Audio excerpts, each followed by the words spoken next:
अरूज की तरफ जाते हुए रास्ते में फूलों के बीज फेंकने चाहिए। ज़वाल का सफ़र पुरसकून रहेगा। अगर कांटे बिछाकर जाएंगे तो वापसी पर खारदार झाड़ियाँ मिलेंगी और वापसी का सफ़र तो हर सूरत तय करना होता है। हमारी ज़िंदगी में बेशुमार वाक़यात रूनुमा होते हैं जिनको लाख कोशिश के बावजूद हम भुला नहीं पाते। ऐसा ही एक नाकाबिले फरामोश वाक़या आप क़ारीन के लिए बयान कर रही हूँ जो उम्मीद है आपको मुद्दतों याद रहेगा। ऐसे वाक़यात लिखने का मकसद ये होता है कि शायद कोई नसीहत पकड़े और लिखने का हक अदा हो जाए। मामू यूनुस 4 बहन भाइयों में सबसे बड़े थे। उन्होंने मैट्रिक तक तालीम हासिल कर रखी थी। बाकी बहन भाई अनपढ़ थे। गांव के लोग मामू को चौधरी कहते थे। इलाके में भी उनका काफ़ी असर और रसूख था। नाजिम से उनकी दोस्ती थी। नाना की 40 एकड़ अराजी थी जो नाना की वफात के बाद उन्होंने पटवारी और तहसीलदार से साजबाज करके अपने नाम करवाई। जब दूसरे बहन भाइयों को पता चला तो वो अपने हिस्से की ज़मीन मांगने लगे। मामू ने ज़मीन देने से इनकार कर दिया और कहा वालिद साहब ने मरने से पहले ही ज़मीन मेरे नाम कर दी थी।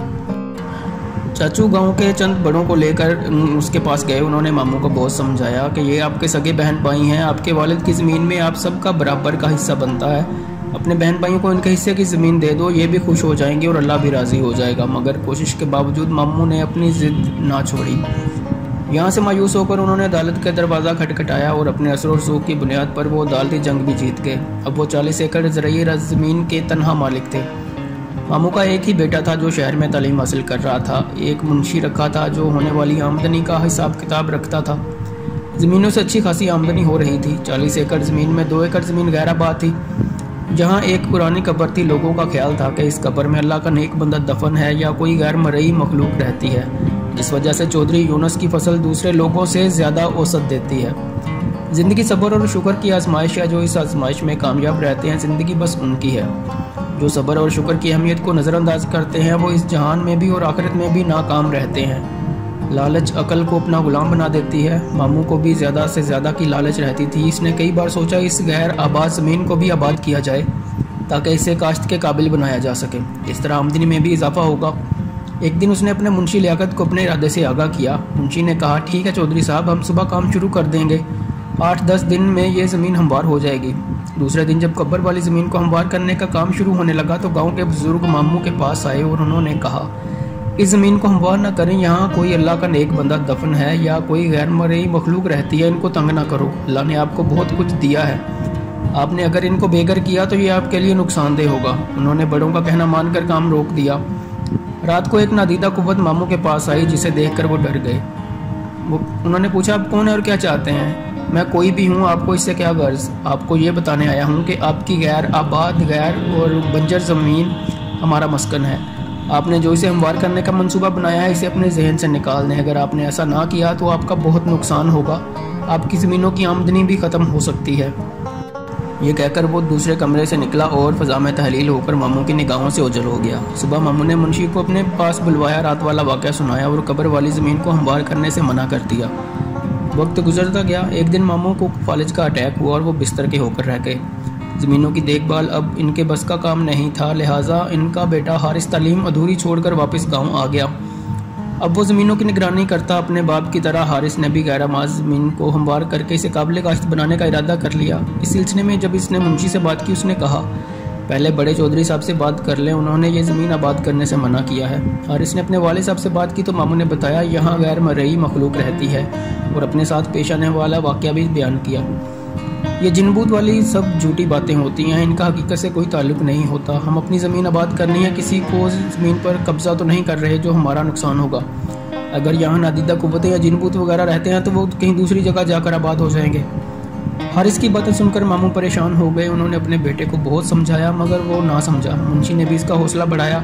फिर जैसे ही ट्रैक्टरों ने काम शुरू किया मगरब की तरफ से काली घटा उठी। देखते ही देखते इसने पूरे गाँव को अपनी लपेट में ले लिया। हम हर तरफ गर्दो गुबार और अंधेरा छाने लगा। इस तूफान से न सिर्फ मस्जिद महफूज थी, फिर कब्र वाली जगह पर जोरदार धमाका हुआ। काम करने वाले ट्रैक्टर कलाबाजियाँ खाते खुश्क पत्तों की तरह दूर जाकर गिरे। यही हाल ड्राइवरों और काम करने वाले मजदूरों का था। हम आज किसी को नहीं छोड़ेंगे। हम तुम्हारा नामो निशान मिटा देंगे। तुमने हमारा आराम और सुकून बर्बाद किया, हमारे बच्चों को मारा, हम तुम्हारी नस्ल को मिटा देंगे। ये आवाज़ें इस कदर खौफनाक और करख्त थीं कि हर जीरू को खौफ आने लगा।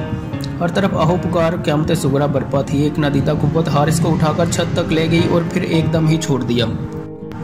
वो धड़म से फर्श पर कमर के बल गिरा। इसको काफ़ी चोटें आईं। भला हो उस मौज़न का जिसने अल्लाह अकबर कहकर ज़ोहर की अज़ान शुरू की। अज़ान के कलमात सुनते ही हर तरफ सुकून हो गया।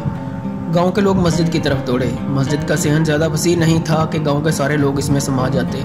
लोग इमाम मस्जिद से दुआ की अपील करने लगे। इमाम मस्जिद ने दुआ कराई, ए मखलूक के खुदा, इन गरीब लोगों का तो कोई कसूर नहीं। ये चौधरी के यहाँ मजदूरी करके अपना और बच्चों का पेट पालते हैं। आज भी ये लोग वहाँ मजदूरी करने गए थे। ये लोग आपकी बस्ती से बेखबर थे। अनजाने में जो गलती कर बैठे हैं, इस गलती की माफ़ी चाहते हैं। हो सके तो चौधरी साहब को भी माफ़ कर दें। ये सब शर्मिंदा हैं, आइंदा कभी आपकी बस्ती की तरफ नहीं जाएंगे। फिर अचानक सफ़ेद लिबास पहने एक बुज़ुर्ग सामने आए।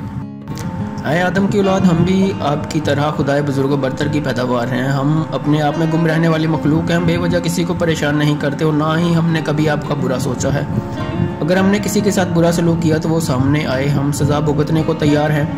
अपने गिरबानों में झांको। आपका दीन इस्लाम तो अमन व आश्ती का दर्स देता है। बुर्दबारी और तहम्मुल इसके असूल हैं। सिरात मुस्तकीम इसकी राह है और सच्चाई और इंसाफ जज्बा ईमान है। चौधरी यूनुस और इसके बेटे का किरदार सबके सामने है। लालच की हवस ने इनको इंसान से हैवान बना दिया है। झूठी शान और शौकत के लिए उन्होंने अपनों का हक मारा। बहन भाइयों की ज़िंदगी अज़ाब बना दी। जब हमने तुमने माफ़ किया, फिर कभी भूल कर भी हमारी बस्ती की तरफ मत आना।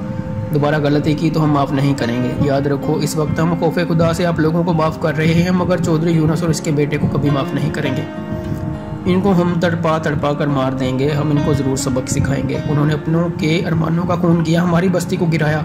ये माफ़ी के हकदार नहीं। इनको माफ़ी इसी सूरत में मिल सकती है अगर ये अपने बहन भाइयों को इनके हिस्से की ज़मीन वापस कर दें और दोबारा कभी हमारी बस्ती का रुख ना करें। सब लोग गर्दनें झुकाए उन बुजुर्ग की बातें सुन रहे थे और इनकी दहशत से हर कोई कांप रहा था। अब मैं जा रहा हूँ। अगर चौधरी साहब ने हमारी बात ना मानी तो हम उसको इबरत का निशान बना देंगे। वो बुजुर्ग चंद कदम पीछे हटे और फिर गायब हो गए। इमाम मस्जिद ने लोगों को मुखातिब किया, हमसे गलती हो गई है। इस गलती के अजाले के लिए हमें दोबारा इसी मखलूक की मिन्नत समाजर और कब्र वाली जगह पर खैरात करना होगी। हमें हर हाल में इस मखलूक को राज़ी करना होगा। अगर हमने ऐसा ना किया तो पूरा गांव राख का ढेर बन जाएगा। इसी वक्त गांव के हर बंदे ने अपनी हैसियत के मुताबिक इमाम मस्जिद को पैसे जमा कराए और शाम को कब्र वाली जगह पर खैरात की गई। मामू यूनुस ने अपने बहन भाइयों को वहाँ बुलवाकर इनके हिस्से की ज़मीन दे दी। गाँव की रौनक फिर से बहाल होने लगी, लेकिन मामू की हालत पहले से ज़्यादा ख़राब हो चुकी थी। ऐसा महसूस हो रहा था कि मामू का आखिरी वक्त करीब आ चुका है। गांव के बड़े इयादत के लिए आते तो मशवरा देते, चौधरी साहब अपने बहन भाइयों को राज़ी कर लो, उनसे माफ़ी मांग लो। बड़ों की बात मानकर मामू ने बहन भाइयों को अपने पास बुलवाया, अपने किए की माफ़ी मांगी। सब बहन भाइयों ने उसे माफ़ कर दिया। एक बार फिर जन्नात की बस्ती में खैरात बांटी गई। लोग खैरात के चावल खा रहे थे कि एक लम्हे के लिए सब कुछ रोशन हो गया। इमाम मस्जिद ने कहा, जिन्होंने दिल से चौधरी साहब को माफ़ कर दिया है। दूसरे दिन हारिस ने अपने वालिद को शहर के एक अस्पताल में दाखिल करवा दिया। अब वो आहिस्ता आहिस्ता तंदुरुस्त होने लगे। एक माह अस्पताल में रहने के बाद वो घर आ गए। मामू अब मुकम्मल तौर पर सेहतयाब हो चुके हैं।